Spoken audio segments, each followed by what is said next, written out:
Bab 383, Cuma Kamu. 4 dewa turun ke dunia. Begitu 4 sosok ilahi itu turun, seluruh semesta para dewa terselimuti oleh wibawa mereka. Detik itu juga, semua makhluk di semesta ini tertekan sampai susah bernapas. Terlalu mengerikan. Raut Tom dan yang lain jadi setegang mungkin. Tak terpikir oleh mereka, keempat dewa itu turun bersamaan. Di mata mereka, para dewa ini selama ini hanyalah legenda.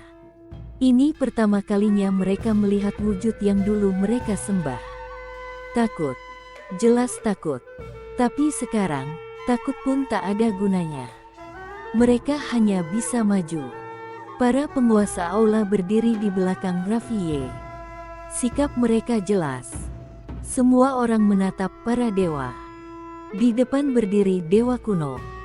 Dibanding yang lain, wajah dewa kuno terlihat paling ramah. Sementara dewa-dewa lain sama sekali tak menutupi niat membunuh di mata mereka. Dewa kuno menilai Raffiye. Ia tampak heran. Kekuatan semua makhluk. Sungguh tak terduga. Di bawah, ternyata muncul iblis jenius seperti kamu. La tiba-tiba mengalihkan pandangannya ke Seni. Seni menatapnya tenang. Dewa kuno menilai Seni, lalu berkata pelan, "Kamu lebih mengejutkan. Ada aura yang membuat kami merasa akrab, tapi kami tak bisa menembusmu." Dewa-dewa lain juga menatap Seni. Mata mereka dipenuhi rasa penasaran dan kebingungan. Seni hanya tersenyum dan dia tidak bicara. Dewa kuno menarik kembali pandangnya, lalu menatap Raffiye lagi. "Kamu selalu bilang bertindak demi semua makhluk. Tahukah kamu, begitu perang ini dimulai, kalau kamu kalah, berapa banyak makhluk akan terkubur bersamamu?" Raffiye menatap dewa kuno tanpa gentar. Kalau yang di bawah tidak melawan, apa ada jalan hidup? Dewa kuno sempat termenung. Makhluk di bawah memang menderita. Tapi lama-lama mereka terbiasa. Semua orang terdiam. Ia melanjutkan, "Walau pahit, mereka bisa hidup tenang sampai akhir." Raffiye tersenyum. "Seumur hidup jadi budak. Pada akhirnya kalian panen sembahyang mereka." Dewa kuno menggeleng. "Tuan Ye, kamu sudah banyak belajar. Kamu pasti paham. Sejak dulu tak ada yang namanya keadilan mutlak. Tanpa kami, akan ada penguasa lain. Hakikat dunia ini adalah yang kuat berkuasa, yang mampu bertahan akan hidup." Raffiye berkata, "Jadi mereka harus menerima." Dewa kuno kembali merenung. "Tuan Ye, sejak dulu selalu begitu. Selalu ada yang menikmati, dan kalau ada yang menikmati, pasti ada yang menderita. Hingga kini, tak ada satu era, tak ada satu peradaban pun yang benar-benar bisa mewujudkan kesetaraan semua makhluk. Kesetaraan mutlak bukan saja melawan hukum Dao yang agung, juga melawan sifat manusia, bahkan melawan jalannya alam. Itu mustahil untuk selamanya." Raffiye mengangguk. "Kamu benar. Dunia ini, yang kuat membuat aturan. Jadi, kita langsung bertempur saja. Cuma kamu." Dari belakang dewa kuno, dewa jalan ilahi membuka suara. Ia memandang rendah Raffiye. "Kamu pikir dengan menghimpun kekuatan semua makhluk, kamu bisa menentang langit dan Dao? Aku beritahu, itu mimpi kosong. Bukan hanya mimpi kosong, kamu itu katak dalam tempurung. Kamu..." Dewa kuno tiba-tiba memotong ucapannya. Dewa jalan ilahi sempat kesal, tapi tak berkata lagi. Ia hanya melotot tajam pada Raffiye. Dewa kuno menatap Raffiye. "Tuan Ye, bagaimana kalau begini? Kami bisa membantu kamu menjadi dewa. Bukan hanya kamu. Orang-orang yang mengikutimu, contohnya para penguasa aula ini, dosa lama mereka kami anggap lewat. Bukan hanya itu, mereka juga bisa ikut jadi dewa bersamamu. Bahkan pengikut di bawah mereka. Siapapun yang telah mencapai puncak ranah Dewa Semu, selama mampu menahan penempaan api dewa, kami akan jadikan mereka dewa." Begitu kata-kata itu keluar, klan vasal dewa langsung tergoda. Mereka memberontak demi apa? Tentu demi jadi dewa. Kalau bukan itu, siapa yang mau memberontak? Sekarang para dewa ini berjanji mereka bisa jadi dewa. Artinya mereka tak perlu mati-matian lagi. Ini kebahagiaan yang datang terlalu mendadak. Hampir semua klan vasal dewa tergoda. Itu soal semua makhluk. Mereka memang tak memikirkan sejauh. Toh, mereka memberontak demi diri sendiri, bukan demi semua makhluk yang sebenarnya. Para penguasa aula seperti Tom pun sempat goyah. Tapi mereka bukan orang biasa. Dalam sekejap mereka sadar. Begitu sadar, wajah mereka jadi sangat gelap. Pandangan mereka terkunci pada dewa kuno. Dewa kuno ini terlalu licik. Ia jelas ingin mengadu domba mereka. Karena pihak sana paham, tidak semua orang memberontak demi semua makhluk. Keluarga-keluarga puncak, dan yang bercita-cita jadi keluarga puncak, jelas bukan demi semua makhluk. Hanya saja, para dewa menekan terlalu keras. Mereka kehilangan harapan. Makanya mereka memilih bergandengan dengan semua makhluk untuk memberontak. Namun sekarang, satu kalimat dewa kuno membuat mereka melihat harapan. Bagaimana mereka tak tergoda? Klan vasal dewa di sekeliling menatap Raffi Ye dengan mata panas. Seakan ingin menekan kepala Raffi Ye agar ia segera mengiyakan. Asal setuju, langsung jadi dewa. Saat itu, dewa kuno memandang sekeliling lagi dan bertanya, "Ada yang mau?" Pandangan itu jatuh pada klan vasal dewa. Orang-orang klan vasal dewa masih waspada. Mereka gentar pada Raffi Ye. Tadi, kekuatan Raffi Ye juga menakutkan. Mereka juga takut ditipu para dewa. Sekali tertipu, mereka akan dibenci dua kubu. Saat mereka ragu, seorang sesepuh melangkah ke depan. Ia adalah Cakra. Dulu, ia memilih ikut Raffi Ye memberontak demi maju. Ia tak punya pilihan lain, usianya hampir habis. Kalau gagal jadi dewa, ia akan lenyap dari dunia ini. Cakra mendongak menatap dewa kuno. Wajahnya renta. Ia tak peduli tatapan orang-orang. "Aku mau coba." Dewa kuno mengangguk. "Baik." Begitu suaranya jatuh, ia mengibaskan lengan. Sebuah jalan ilahi tiba-tiba terbentang dari kedalaman semesta, langsung berhenti di bawah kaki Cakra. Melihat pemandangan itu, semua orang terpaku. Ini sungguh. Cakra juga tak percaya. Ia menatap dewa kuno. Dewa kuno tersenyum tipis. "Silakan." Di bawah tatapan semua orang, Cakra melangkah ke jalan ilahi itu. Begitu kakinya menapak, dari atas cakrawala agung turun api dewa. Satu demi satu, langsung menyelimuti Cakra. Penempaan api dewa. Tubuh Cakra berubah seketika. Saat tubuhnya ditempa, auranya melonjak gila-gilaan. Yang paling menakutkan, kualitas dirinya berubah dengan kecepatan yang bisa dilihat mata. Dari mati menuju hidup, kerut di wajahnya perlahan memudar. Wajahnya kembali bersinar. Tubuhnya juga berulang kali mengalami metamorfosis. Dari tubuh biasa, menjadi tubuh dewa. Seiring perubahan itu, perasaan Cakra berganti-ganti. Dari ragu, cemas, takut, berubah jadi antusias, tak percaya, lalu fanatik. Di awal, ia tidak menaruh harapan besar. Sempat curiga ini jebakan para dewa. Tapi tak ada waktu. Cakra tak bisa menunggu lama. Jadi ia memilih bertaruh, tapi tidak disangka, ini bukan jebakan. Para dewa ternyata serius. Cakra makin fanatik, langkahnya dipercepat, menuju ujung jalan ilahi. Di bawah, Klan vasal dewa yang menyaksikan perubahan Cakra juga berubah. Dari bingung, jadi menyesal. Menyesal sedalam-dalamnya. Andai tadi ada yang berani maju, orang yang berjalan di jalan ilahi itu pasti mereka. Sesal berganti iri yang mencekik. Jadi dewa. Tujuan akhir hidup mereka, bukankah itu? Kini, Tom dan yang lain juga kebingungan. Mereka semula mengira ini jebakan. Tak terbayang, para dewa ternyata sungguh-sungguh. Mereka saling pandang dan masih bingung. Seni melirik dewa kuno. Ia sempat heran, tapi segera hilang. Raffiye hanya menatap tenang pemandangan di depan.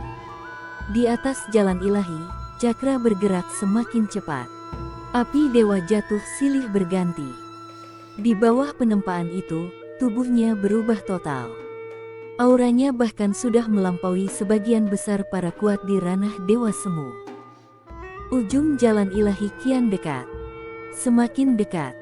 Semua orang di langit dan bumi menatapnya tajam. Cakra mengerahkan segenap tenaga, berlari ke ujung jalan ilahi. Harapan. Ujung jalan itu adalah harapannya. Para dewa, termasuk dewa kuno, memandangnya tenang. Saat itu dewa jalan ilahi melirik ke ruang pelan tanpa waktu tempat Tamara dan dewa sesat bertarung. Pertarungan di sana sangat sengit. Yang mengejutkan mereka, pejabat Tamara sudah unggul. Ia menekan dewa sesat. Dewa jalan ilahi menatap Tamara tajam. Suaranya rendah, "Kita." Dewa kuno menggeleng. "Jangan buru-buru." Mendengar itu, dewa jalan ilahi mengangguk tipis. Dewa kuno menatap Tamara sejenak, lalu kembali memandang Cakra.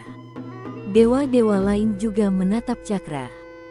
Akhirnya, di bawah tatapan semua orang, Cakra menembus ujung jalan ilahi. Begitu ia mencapai ujung, api terakhir jatuh, menyelimutinya. Tubuhnya kembali mengalami metamorfosis. Boom! Setelah beberapa helaan hening, dari tubuh Cakra meledak aura yang sangat menakutkan. Aura dewa. Aura itu menyapu langit dan bumi. Galaksi bintang bergetar sampai bergolak. Meneguhkan Dao. Menjadi dewa. Bab 384 Parker. Mencapai Dao dan menjadi dewa. Langit dan bumi mendadak hening. Benar-benar berhasil. Para dewa tidak mengibuli. Mereka memang berkata benar. Wah! Usai herling, suasana langsung meledak. Semua keluarga para dewa bergolak. Mereka sudah tak bisa menahan diri. Mereka berhamburan keluar lalu bersimpuh di hadapan dewa kuno dan beberapa dewa lainnya. Seorang tetua di barisan depan menangis terseduh-seduh. Para dewa, kami dikelabui oleh Raffiye. Kami telah melakukan dosa besar. Kami mohon pengampunan. Saat itu, hampir semua klan vasal dewa berlutut di hadapan para dewa. Kekuatan-kekuatan inti di bawah mereka juga keluar dan berlutut. Bukan cuma berlutut, mereka ramai-ramai mencaci Raffiye, katanya mereka semua dipaksa oleh Raffiye. Jadi dewa. Semua ingin jadi dewa. Di sisi lain, Tom dan para kepala aula terdiam. Saat Cakra mencapai Dao dan menjadi dewa, mereka juga sempat bengong. Para dewa ini ternyata serius. Di dalam hati, mereka jadi serba salah. Bilang tidak ingin jadi dewa. Tapi, mereka menoleh pada Raffiye. Sejujurnya, mereka tidak punya banyak ikatan dengannya. Toh selama ini cuma kerja sama. Yang bikin mereka bimbang, mereka juga sangat menaruh curiga pada Raffiye. Kalau-kalau setelah mereka menyerah, Raffiye justru berhasil memberontak, bukankah mereka tamat? Maka sekarang mereka benar-benar susah hati. Dewa kuno menatap orang-orang yang berlutut itu dan tersenyum. Hidup di dunia, siapa sih yang tak berbuat salah? Wajar kalian punya keluh kesah. Beberapa tahun ini kami disibukkan urusan lain, jadi menelantarkan kalian. Itu memang salah kami, para dewa." Begitu kalimat itu terdengar, para ahli dari klan Fasal Dewa makin terharu. Air mata mengalir. Mereka tak menyangka para dewa agung mau mengakui kesalahan sendiri. Seketika, segala dendam lama lenyap, berganti rasa bersalah yang menyesak. "Kami bahkan berniat memberontak. Memang pantas mati." Seorang ahli mengangkat kepala dengan tubuh bergetar. Mata penuh hormat dan rasa bersalah, "Dewa Agung, semua gara-gara Raffiye." Sambil berkata, ia mendadak berbalik dan menunjuk Raffiye dengan marah. Tatapannya seakan ingin melahap daging Raffiye, semua karena dia. Dia menipu kami dengan kata-kata manis. Dia pantas mati 1000 kali. Mendengar itu, yang lain juga ramai-ramai menunjuk Raffiye dengan benci. Mereka ingin menggerogoti tulangnya, meneguk darahnya. Andai bukan karena mereka gentar pada kekuatan Raffiye, saat ini juga mereka akan maju dan mencincangnya untuk menunjukkan loyalitas. Menghadapi tuduhan ramai-ramai, Raffiye tetap tenang. Omong kosong. Tom tiba-tiba melangkah maju. Ia melotot pada para ahli klan Fasal Dewa, "Kalian bodoh. Kalau bukan Tuan Ye yang melawan, kalian kira para dewa yang tinggi di atas sana peduli? Kuperingatkan, di mata mereka, kalian bahkan bukan semut." Ia akhirnya memutuskan berdiri di pihak Raffiye. Kali ini, ia tak mau berpikir terlalu jauh. Ia cuma ingin satu hal, jangan jadi orang pelin-pelan. Orang pelin-pelan takkan berakhir baik. Kedua belah pihak akan meremehkanmu. Ikuti Raffiye. Walau akhirnya kalah total, ia terima. Setidaknya Tom bukan pengecut. Tolol. Seorang ahli klan Fasal Dewa menunjuk Tom sambil memaki, "Kamu tolol." "Aku sudah lama ingin memaki." "Tolol." Tom murka, "Ayo. Kamu bajingan, keluar untuk duel 1 lawan 1. Jelas si ahli tidak berani duel dengan Tom. La segera bergeser mendekat ke para dewa, tapi demi menjaga gengsi, ia berkata, "Tolol. Kamu orang dungu tanpa otak. Kalau mau duel, nanti setelah aku jadi dewa, baru kita duel." Tom langsung sesak. Sial, bajingan ini dulu tiap hari menjilatnya. Tak disangka setelah dapat dukungan para dewa, langsung ganti wajah. Keterlaluan. Namun ia juga tak berani main tangan. Terhadap para dewa itu, ia sangat gentar. Terutama pada dewa kuno ini. Sejak awal sampai sekarang, dia paham betul, bukan hanya kekuatan dewa kuno jauh di atasnya, otaknya pun jauh di atasnya. Dewa kuno menoleh sekali pada Tom, lalu menatap kepala penjara dan beberapa kepala aula di kejauhan. "Kalian bagaimana?" Para kepala aula terdiam sejenak.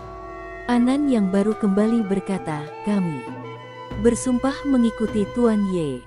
Mereka tetap memilih Raffiye. Mereka berpikir lebih jauh daripada Tom. Mereka sangat paham, para dewa sekarang memerhatikan mereka bukan karena mereka berharga. Itu karena para dewa merasa terancam. Kenapa bisa merasa terancam? Tentu karena Raffiye. Kalau Raffiye tidak menimbulkan ancaman bagi para dewa, apakah mereka akan diperlakukan begini? Jelas tidak. Karena itu, mereka tegas berdiri di pihak Raffiye. Memang ada risiko. Tapi berdiri di pihak para dewa, apa tidak ada risiko? Kalau nanti Raffiye berhasil memberontak, bukankah mereka jadi badut? Dan badut yang akan diwariskan beberapa generasi. Urusan memberontak itu tidak bisa setengah-setengah. Kalau sudah melakukan, harus habis-habisan. Mana ada pemberontakan setengah jalan? Apakah kamu mengira ini tentang menciptakan manusia? Mendengar kata-kata Anan, dewa kuno mengangguk tipis. Ia tidak banyak bicara. Ia memandang orang-orang yang berlutut di depannya dan tersenyum. Saat ini kami harus menuntaskan beberapa urusan, jadi sementara belum bisa menurunkan jalur pendewaan. Setelah urusan dengan Tuan Raffi selesai, kami bantu kalian jadi dewa. Bagaimana? Orang-orang itu mendengarnya, meski kecewa, tetap mengangguk. Seorang ahli dari klan Fasal Dewa maju satu langkah. Ia menunduk hormat, Dewa Agung, sebagian besar alam semesta istana di bawah kendali kami. Rakyat di sana percaya pada si Raffi karena para perantara kami ikut mengarahkan. Kami bisa segera memerintahkan para perantara menekan mereka. Dengan begitu, kekuatan kepercayaan dari rakyat untuk orang ini bisa dipangkas besar-besaran. Yang lain ramai-ramai mendukung. Pada dasarnya, semesta istana dikendalikan mereka. Selama para perantara di bawah mereka menekan, meski tak bisa sepenuhnya menghentikan rakyat percaya pada Raffi, kekuatan kepercayaannya bisa dipotong banyak. Mereka paham. Pernah mengkhianati para dewa, kalau ingin dipercaya lagi, harus menunjukkan upaya. Dan harus upaya besar. Dewa kuno tersenyum tipis, niat kalian sudah kupahami. Tapi tak usah buru-buru. Izinkan aku berbicara lagi dengan Tuan Raffi ini. Dewa Agung. Tetua keluarga itu tiba-tiba bersemangat, menurut bawahan, tak perlu bicara lagi. Raffi keras kepala. Dia bukan hanya menista para dewa, tetapi memanfaatkan rakyat. Orang seperti itu pantas digiling tulang jadi debu, jiwanya pun musnah. Bahkan habisi 9 generasi keturunannya. Mereka sebenarnya masih cemas. Kalau Raffi juga menyerah, dengan bakatnya, kecepatannya akan melampaui mereka. Saat itu, Raffi pasti akan membalas. Para ahli klan Fasal Dewa benar-benar was-was. Dewa kuno hanya tersenyum tipis. Ia kembali memandang Raffi, Tuan Raffi, yang kamu lihat sekarang adalah aturan besar dunia ini, hukum Dao. Dan rakyat yang mendukungmu, kebanyakan bukan demi rakyat, tetapi demi diri mereka sendiri. Jadi, apa yang kamu kejar? Terus terang, tidak punya arti. Tujuannya jelas, merusak keteguhan hati Dao Raffi. Begitu hati Dao retak, celah akan muncul. Raffi hanya tersenyum, kamu kira beberapa orang ganti kubu bisa menggoyahkan keteguhan Daoku? Kalau benar begitu, kamu terlalu meremehkan Raffi. Lalu ia menatap ahli klan Fasal Dewa itu, mereka ingin jadi dewa. Aku paham dan menghormati. Aku tidak pernah menuntut orang lain sejalan denganku untuk rakyat ini dan itu. Soal makna, soal kebenaran. Untuk apa dibalias sekarang? Hanya yang masih hidup berhak bicara makna dan kebenaran. Selesai bicara, ia mengangkat kedua tangan. Boom! Semua istana menjadi panas seketika. Detik berikutnya, rakyat merasakan panggilannya. Kekuatan iman tak berujung memancar dari semesta istana, bergulung seperti ombak, mengalir menuju Raffi. Melihat ini, Dewa kuno mengangguk tipis, kalau begitu, kita mulai perang. La mengayun lengan. Seketika, langit dan bumi terbelah. Sejurus kemudian, pilar-pilar cahaya emas jatuh tegak dari atas cakrawala agung. Di dalam setiap cahaya, berdiri jenderal dewa berzirah emas dengan tombak di tangan. Mereka bukan dewa sejati, tetapi aura mereka jauh melampaui para ahli ranah dewa palsu di dunia ini. Jumlahnya lebih dari 100.000. Formasi ini murni untuk menggilas. Jangan bilang klan Fasal Dewa yang sudah berkhianat, di hadapan jenderal dewa ini, hanya semut. Dewa kuno memandang rendah pada Raffi, pergi. Bantai semua rakyat semesta istana. Mendengar perintah itu, para prajurit berzirah emas berubah menjadi kilatan-kilatan emas dan melesat menuju alam semesta istana. Hampir bersamaan, 4 dewa sejati melepaskan tekanan jalur dewa mereka untuk membelenggu Raffiye. Namun saat itu, kediaman alam semesta Guanxuan di belakang Raffiye bergetar. Sejurus kemudian, seorang perempuan melangkah keluar. Di pinggang perempuan itu tergantung lonceng kecil. Dia adalah Yilye, tuan muda alam semesta Guanxuan saat ini. Yilye mengangkat kepala menatap Raffiye. Raffiye, keluarga yang mendukungmu. Hanya kamu. Salah satu dewa sejati memandang Yilye dengan merendahkan, penuh ejekan, kamu ini apa? Yilye tiba-tiba mengangkat tangan, leluhur pedang, hadir. Denting pedang menggema di seluruh alam semesta para dewa. Sejurus kemudian, seberkas cahaya pedang menembus cakrawala agung dan jatuh tegak. Yilye menatap dewa sejati itu, hari ini, siapapun yang melawan Raffiye, berarti menentang keluarga yang di bawah langit. Aku ingin lihat, siapa berani menentang kami.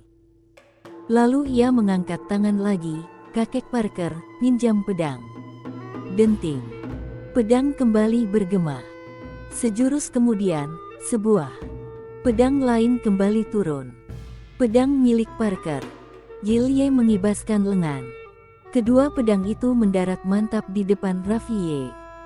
Yilye menatap Raffiye. Raffiye, naik ke ranah para dewa. Hancurkan sarang mereka. Bertahan. Bukan gaya keluarga yang langsung serang balik. Bersambung.